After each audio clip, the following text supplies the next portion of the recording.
Hi friends, welcome to my channel RS recipes అండి. ఈరోజు మనం దొండకాయ ఫ్రై చేసుకుందాం. దొండకాయ ఫ్రైకి ఒక ప్యాన్ పెట్టి 2 టేబుల్ స్పూన్స్ ఆయిల్ వేసుకోండి. ఆయిల్ వేసుకున్న తర్వాత తాలింపు దినుసులు వేసుకోండి. 4 వెల్లుల్లి రెబ్బలు, 2 ఎండుమిర్చి, ఒక రెబ్బ కరివేపాకు వేసుకోండి. అవి కొంచెం ఫ్రై అయ్యనివ్వండి. ఫ్రై అయినిచ్చిన తర్వాత ఇది కొంచెం నేను పప్పు నూనె వాడుతున్నానండి, దానివల్ల నురుగ్గా వస్తుంది. మీరు నార్మల్ ఆయిల్ అయినా వాడచ్చు.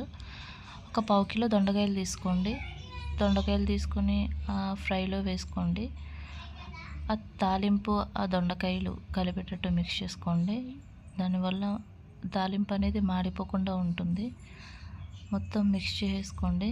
మిక్స్ చేసుకున్న తర్వాత మూత పెట్టేసి పక్కన పెట్టేసేయండి. కొద్దిసేపు మగ్గనివ్వండి.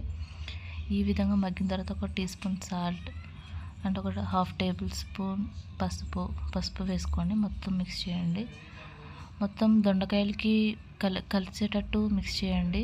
మిక్స్ చేసిన తర్వాత కొంచెం మగ్గనివ్వండి. ఈ విధంగా అయిన తర్వాత 1/2 టీ స్పూన్ చిల్లీ పౌడర్ వేసుకోండి. మొత్తం మిక్స్ చేసుకోండి. చిల్లీ పౌడర్ వేసుకొని ఒక 2 నిమిషాలు కొంచెం ఫ్రై అవ్వనివ్వండి. ఫ్రై అయిన తర్వాత గ్యాస్ ఆఫ్ చేసుకొని ఇంకా టేస్ట్ చేయండి. టేస్ట్ చేసి ఎలా ఉందో కామెంట్ చేయండి. Thanks for watching.